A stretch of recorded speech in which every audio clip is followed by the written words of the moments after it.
Hola a todos, bienvenidos a mi primer video en mi canal de YouTube. Estoy muy contenta de haber arrancado. Como habrán visto en el título, hoy voy a hablar sobre mis lecturas de enero, febrero y marzo. Bueno, mi idea es obviamente hacer este tipo de videos de manera mensual o quizás cada 2 meses, dependiendo de cuánto haya leído. Otra cosa es que de casi todos estos libros tengo reseñas o videos en los que hablo de ellos en TikTok, así que no voy a hacer una reseña de cada uno, sino más bien algunos comentarios, y me pareció un lindo ejercicio también, ahora que ya pasaron varios meses, estamos a principios de mayo, ver qué me surgía decir de cada uno de estos libros. La última aclaración que quiero hacer es que, bueno, tengo todos estos libros también que para mí son un montón. Yo sé que es relativo el tema de cuánto cada uno lee, pero bueno, para mí es un montón. También porque enero y febrero acá en Argentina son los meses de vacaciones de verano, entonces suelo tener mucho más tiempo para leer, y después cuando ya la rutina se va acomodando, como ahora, quizás no encuentro tantos momentos para leer como en el verano. El primer libro que leí este año fue Una mujer de Annie Ernaux. Es un libro súper cortito de no ficción en el que la autora cuenta la vida de su mamá a partir de que ésta muere. Bueno, yo leí este libro en francés. Yo tengo un nivel intermedio de este idioma y la verdad es que hace un par de años leí El extranjero y tenía ganas de proponerme como este desafío de nuevo. Y para mí es clave que los libros sean cortitos porque si no, con todas las palabras que hay que buscar es como que se puede hacer eterno.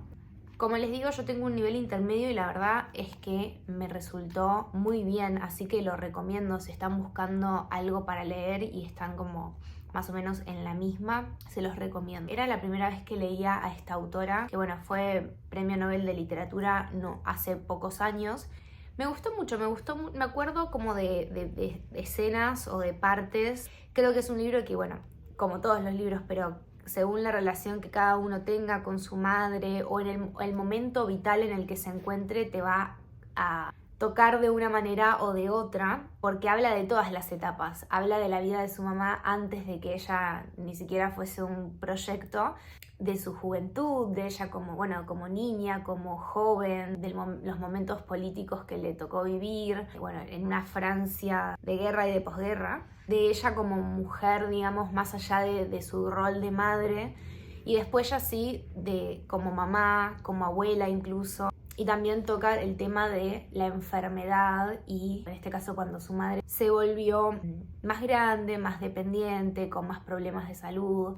Bueno, me gustó mucho porque además habla de muchísimas cosas, o nos cuenta muchísimas cosas en muy poquitas páginas.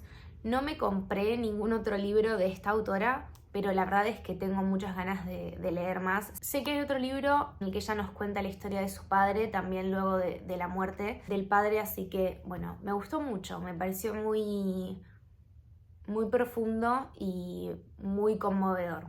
Después seguí por otro libro de no ficción, que es Los años de hotel de Joseph Roth. También fue un autor que leí por primera vez en el mes de enero. Y bueno, yo a este autor lo conozco porque, ahora van a ver, desde hace un par de años que estoy como muy enganchada con Stefan Zweig. Ya van a ver que hablo mucho de ese autor y que me gusta mucho. Y bueno, conozco a este autor porque era amigo de Stefan Zweig y hay un libro que es sobre su correspondencia. Entonces, este libro me llamó la atención porque Joseph Roth era un periodista y un escritor que luego de la Primera Guerra comienza a viajar por Europa. Visita diferentes lugares, vive en hoteles, por eso también el nombre. Y son todos relatos bastante cortos, o sea, creo que ninguno llega a las 10 páginas y hay otros que son muy muy cortitos de una página, en el que refleja la sociedad europea, o más bien de diferentes países. Él va por Alemania, Rusia, Albania, Ucrania, entonces refleja en estos escritos, en sus observaciones, cómo estaba la sociedad totalmente flagelada después de la Primera Guerra. es como meterse casi en una fotografía a veces, porque no sé, describe una situación en un tren o una esquina de una calle donde hubo un accidente. También describe mucho como a ciertos personajes que se encuentran en los hoteles. La verdad es que me pareció muy interesante. A mí me gusta mucho la historia del siglo. Me gusta mucho la historia, pero sobre todo la historia del siglo XX me interesa mucho y me gusta mucho leer al respecto. Sobre todo como las secuelas en la sociedad de los sucesos políticos, bélicos, etc. Bueno, es muy interesante porque realmente son como pequeñas cápsulas en el tiempo. Si les llama la atención, yo se los recomiendo un montón. Después leí un pendiente que tenía, que es La campana de cristal de Sylvia Plath. Hace bastante que tenía este libro en mi biblioteca. La verdad es que me gustó mucho, fue toda una experiencia leerlo. Acá tenemos la historia de Esther Greenwood, una chica que está haciendo una pasantía en una revista de moda en Nueva York durante los años 50. Y este personaje lidia con su salud mental y vemos como cada vez más ella va cayendo peor y peor.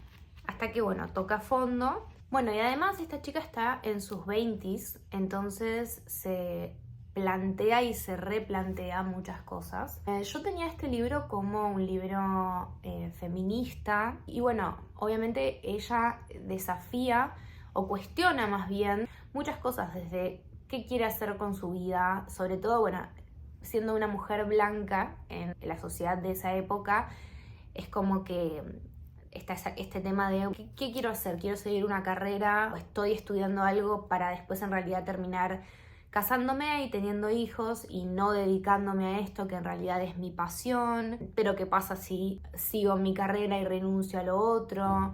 Es muy valioso porque tiene planteos que están muy buenos. Estuve leyendo algunos comentarios y reseñas y cuando lo compartí, ¿no? También por otras redes, a algunas personas les cuesta un poco o les costó empatizar con el personaje y se entiende porque es verdad que es como que uno también lo ve como una chica que dentro del contexto en el que está tiene un montón de privilegios y está como todo el tiempo quejándose. Entonces creo que hay que mantener presente siempre que este personaje está lidiando con su salud mental y que está muy enfrascada en ella misma, ¿no? Y también otra cosa que me pareció interesante y que creo que cada uno tiene que juzgar por sí mismo es que se le hace críticas a la autora porque hay varios pensamientos y comentarios de la protagonista que son racistas, básicamente, sobre a otros personajes que son personas negras o asiáticas y hace como chistes. Entonces eso se suma también a que algunas personas no empaticen tanto quizás con el personaje. Obviamente que es imposible sacarse de la cabeza que semanas después de la publicación de este libro, la autora Sylvia Plath se fue de este mundo voluntariamente. Entonces es muy difícil separar la protagonista de la autora.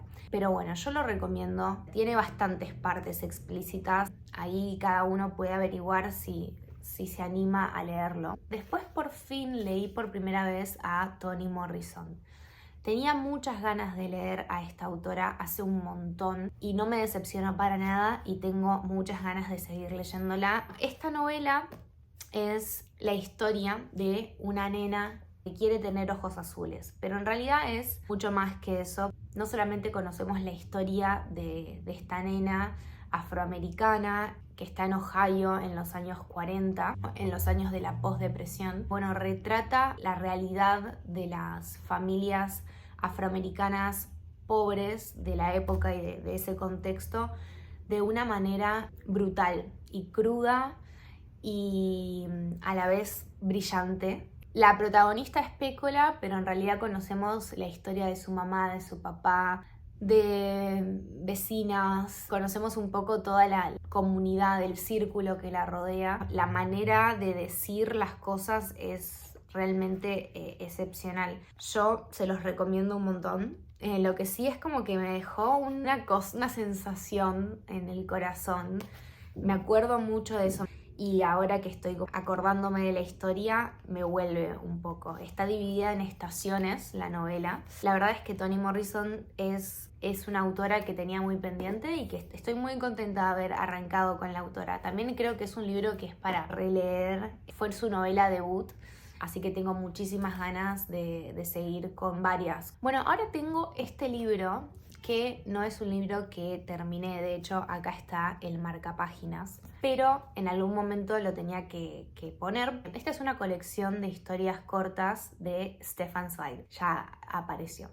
Y bueno, estas historias están en orden cronológico. Dentro de esta colección hay un par que yo ya leí, pero bueno, las voy a releer con todo gusto. Las que yo ya leí son Cartas de una desconocida y Mendel, el de los libros, pero los demás son nuevos. No soy mucho de relatos, o sea, me cuestan en general, como prefiero una novela, pero yo con este autor me pasa que confío un montón. De los 22 relatos que tiene, yo leí 10. Todos me gustaron y todos me parecen interesantes, y también creo que uno puede ver cómo fue explorando en temas, pero los últimos dos que leí, que fueron Wondrak y, bueno, en inglés es Compulsion, pero no me acuerdo, yo había buscado la traducción, después se las pongo. Ya interviene, digamos, el tema de la Primera Guerra, y yo creo que, lamentablemente, ¿no?, cuando está el tema de la guerra es donde él más se luce. No sé si siempre es así.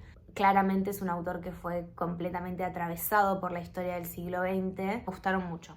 Bueno, después leí un clásico que también tenía pendiente y tenía ahí juntando polvo en mi biblioteca hace un montón, que fue La Casa de los Espíritus de Isabel Allende. Yo la verdad es que no tenía ningún spoiler de la historia. O sea, ya sé que es un libro súper... un clásico. Por suerte yo no tenía ningún spoiler. Fue una historia que me sorprendió, en la que desde el principio me metí, me enganché, que no podía parar de leer.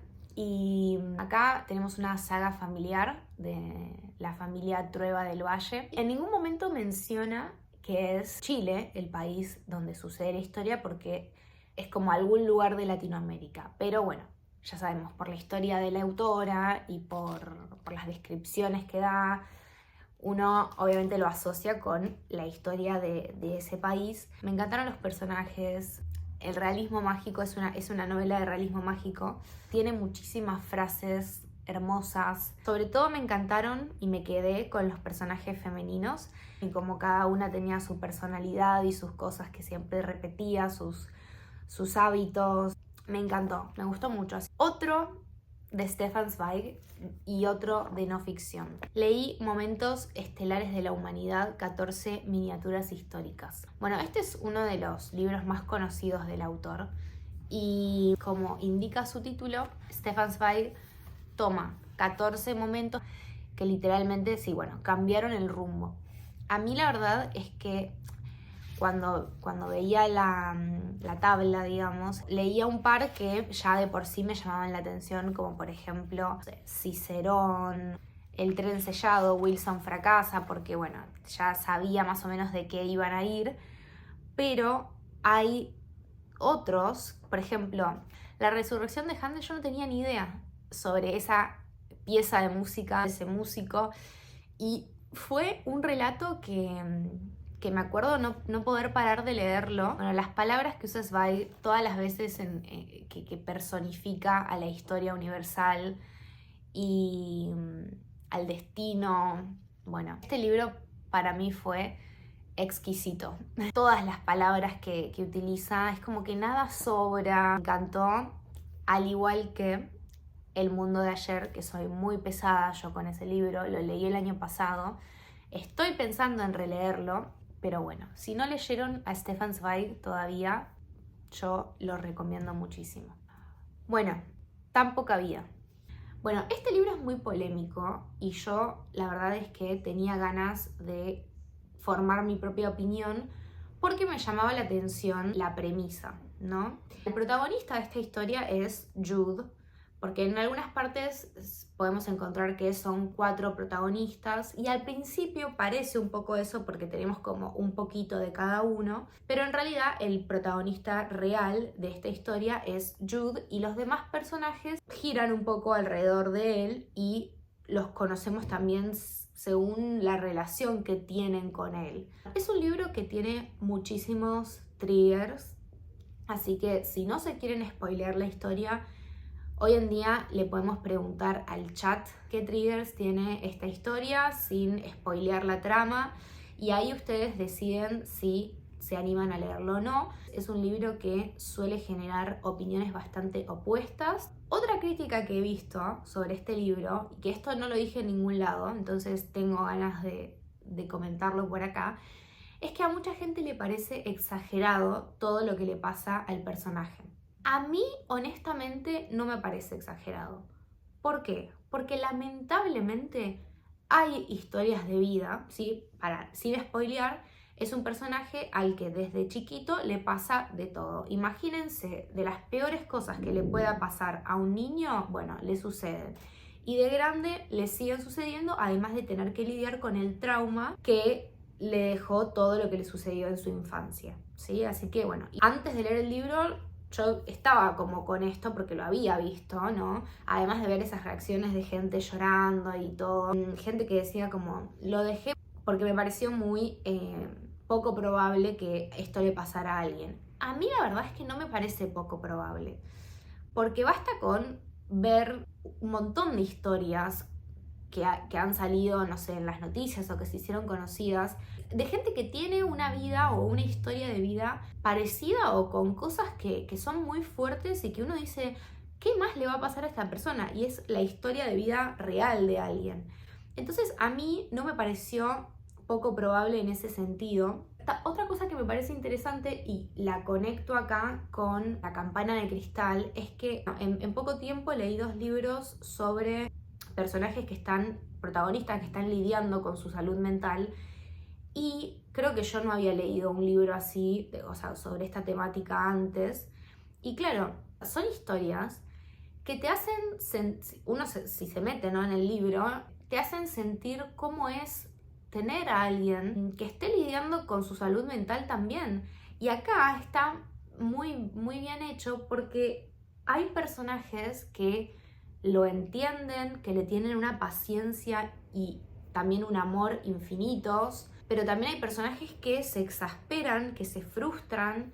Entonces es como que uno puede tener la experiencia, ¿no?, de sentir cómo varias personas alrededor de alguien lidiando con estos temas se puede sentir, además de justamente el protagonista lidiando con estos temas. A mí la verdad es que me pareció un libro que no es para todo el mundo y que hay que leerlo también uno estando en cierto mood.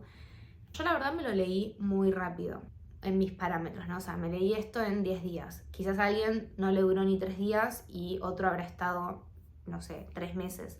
Para mí leerme esta cantidad de páginas en 10 días es un montón. Como les decía antes, era verano y también me enganché un montón con la historia. Tiene momentos que me quedaron muy grabados, escenas que me quedaron muy grabadas, y definitivamente creo que lo empezás a leer, ¿no?, y no te causa como rechazo la historia y todo lo que pasa y no te parece muy fuerte o no te parece poco probable y lo seguís leyendo y te vas como encariñando con estas personas y sobre todo con el protagonista, definitivamente te va a dejar ahí una marca.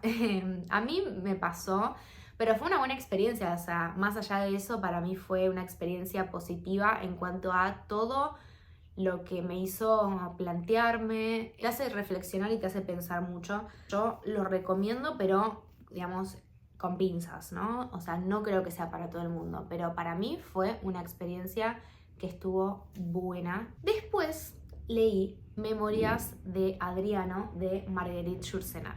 Yo siempre había escuchado este libro por 2 partes. Primero por mi mamá, que este libro es de ella, y lo leyó creo que 2 o 3 veces. Y también Dina de Libros y Punto lo menciona siempre. Entonces lo tenía muy, muy grabado y bueno, es una ficción en la que el emperador Adriano escribe cartas rememorando su vida y reflexionando acerca de todo lo que le pasó, cartas que le dirige a Marco Aurelio. Es uno de estos libros que tiene muchísimas cosas para buscar, por lo menos para mí, que obviamente que esto depende, ¿no?, del grado de conocimiento. Para mí tenía muchísimas cosas para buscar, lugares, objetos, otras personas de la época. Está escrito de una manera muy bella. Está traducido por Julio Cortázar al español. Yo lo marqué bastante. Tiene muchas frases muy hermosas. Y creo que es un libro también para leer varias veces en la vida, o un par de veces, porque siento que tiene como mucha sabiduría, y también dependiendo del momento en el que uno se encuentre y la edad y lo que haya vivido, como que vas a empatizar o a irte como por diferentes momentos de la vida de este emperador que ya escribe, digamos, llegando al final de sus días. Es muy interesante porque tiene un montón de reflexiones sobre la historia, sobre la política, sobre la guerra, sobre el amor y muchos temas más. Toca muchos temas. La verdad es que da para mucho análisis. Les interesa esta temática, se los recomiendo. El otro libro que leí fue Marzo, porque fue el primer año que me uní al Marzo Asiático, esta propuesta literaria de Magrat Ajostiernos, que Magrat Ajostiernos es la razón por la que estoy haciendo este video, porque ella fue la primera booktuber que yo descubrí en 2020, la descubrí. Bueno, ella es la creadora del Marzo Asiático, esta propuesta que se trata de leer libros de autores asiáticos en el mes de marzo. Así que yo encontré este libro en mi casa, que se llama Bajo el puente en Hiroshima, de Hisako Matsubara, porque en un TikTok lo dije mal, lo dije al revés. Y la verdad es que fue un muy buen hallazgo, porque en realidad no es que yo lo compré, sino que lo encontré en mi casa y dije, ay, lo quiero leer para el Marzo Asiático al que nunca me había sumado. Y me gustó porque es la historia de una chica que se llama Yumi, japonesa, que tiene el secreto, que no es que lo estoy spoileando porque se revela muy pronto, que es que ella estuvo junto a su madre en Hiroshima el día en que lanzaron la bomba atómica. Su papá le hace prometer que nunca hable al respecto, que mejor se calle. Sobreviviste a esto, no cuentes por ahí que estuviste acá. Mejor guardar el secreto. Entonces ella un poco que no solamente que guarda el secreto, sino que reprime todo eso. Y después, de más grande, en sus 20s, se va a Estados Unidos porque va a dar clases de danza japonesa en la universidad. Creo que fue una muy buena elección porque no me metí de lleno en una historia oriental, digamos. Fue un buen primer acercamiento porque es como un poquito y un poquito, ¿no? Un poquito de Oriente y un poquito de Occidente. Entonces se ve muy bien el choque de culturas y además algo muy interesante es la comunidad japonesa en Estados Unidos en ese momento. Otra cosa que me resultó muy interesante es cómo se trataba el tema de las bombas atómicas en Japón y en Estados Unidos. Quienes no querían hablar del tema y como meterlo abajo de la alfombra, tanto al tema como a los sobrevivientes, y quienes querían hablar al respecto y responsabilizarse o no. Así que fue un libro que me gustó mucho. Lo único es que, por lo que estuve viendo, creo que no es un libro que se haya seguido editando. Sí se puede conseguir usado.